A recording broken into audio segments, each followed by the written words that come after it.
Welcome back to the Plays with Cars YouTube channel and another episode of Project Mazda.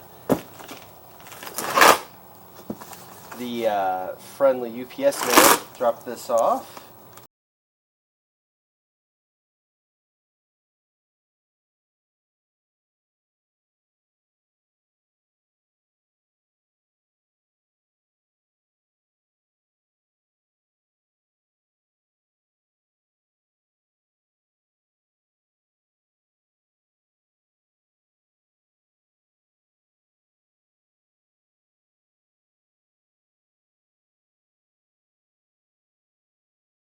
You astute viewers can already see that these say drag on them, and they look to be about the size of wheel boxes, and you would be correct. They are wheels. The Motegi MR120 Techno Meshes that have been on the Mazda forever, they're a little bit too big for it, in all honesty. As far as width goes, that thing does not need a 9-inch wide wheel. And it kind of struggles with rubbing on everything and just being too heavy for it, and frankly, I don't like black. I really, really don't like black wheels. So, part of, oh man, these things are light. Part of taking care of the Mazda is some fresh shoes for it. So these are drag wheels. This particular style, what does that say on there? DR31, and they're in bronze. So we'll finally get some color on this. This should look really good on there. They're a 17 by 7. So we'll get a little bit more tire sidewall on here and a lot less white on the wheel. We're going to use the same size tire though, width-wise, at 225. So traction should stay the same. We're just going to drop, hopefully, a whole lot of weight. These things are way light compared to the Motegs. So I'm going to grab all the stuff to take that wheel off, and then we'll slap that one on just to take a look at everything. Alright, got the old one off there. Let's see what this thing looks like on it. It's so much lighter.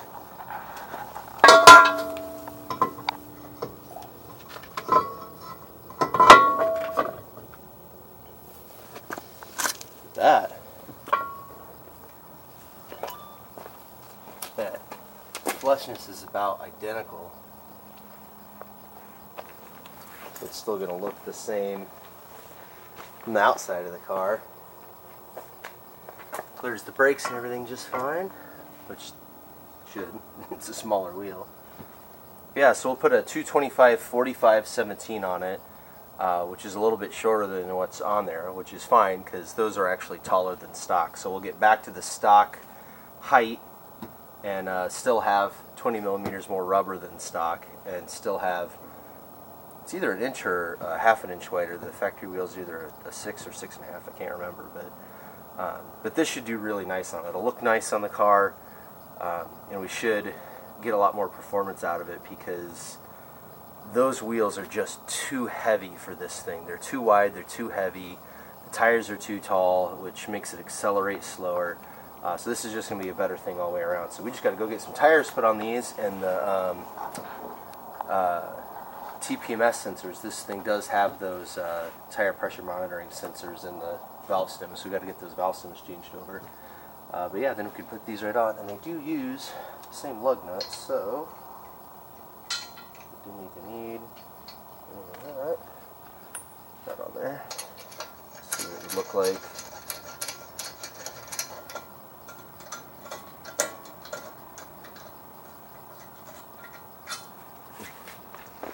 Just times that by 5. It's a dual pattern wheel, which I'm not a big fan of, but I had to make a sacrifice somewhere, and I really wanted a wheel that wasn't black, so, you know, to deal with to have the bronze, I'll take it.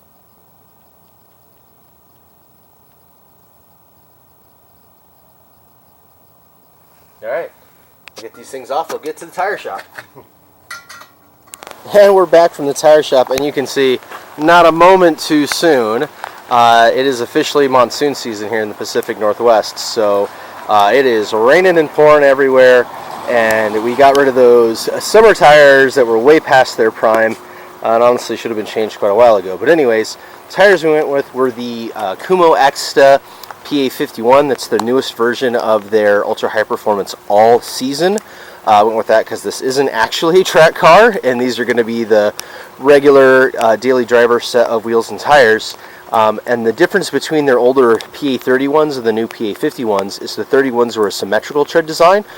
So the treads are, V-shaped, meaning left side tires can only stay on the left, right side tires can only stay on the right. And if you want to cross-rotate them, because say for example you've got inside camber wear, you literally have to dismount them from the rims and mount them to the other rims in order to wear them evenly, kind of like what we have to do with the Bridgestone RE71Rs on the Porsche.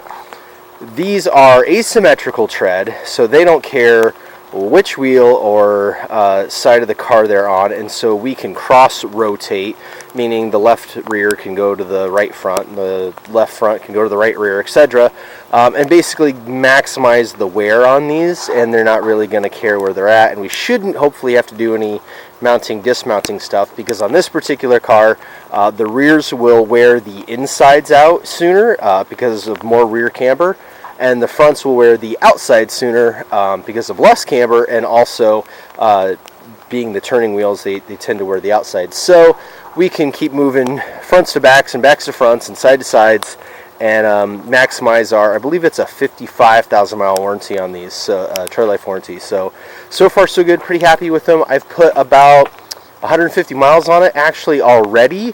It's been actually just a day, but I did a good road trip with them as soon as I got them. Then a couple of trips to work and all that stuff. So pretty happy with them. They seem to be pretty grippy for what they are, especially in the wet. I definitely like going down to the 17s.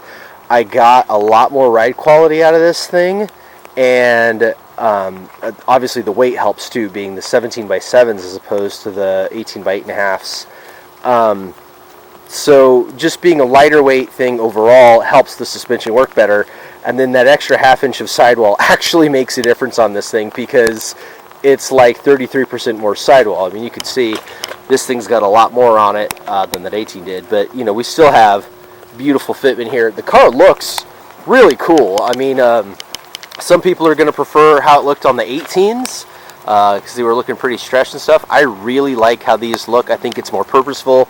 You can see the brakes a lot better. What I'm actually going to have to do is, these are the Hawk Street 5.0 brakes, but factory calipers, and I did not do a good job cleaning up the calipers because you couldn't see it behind the old wheels.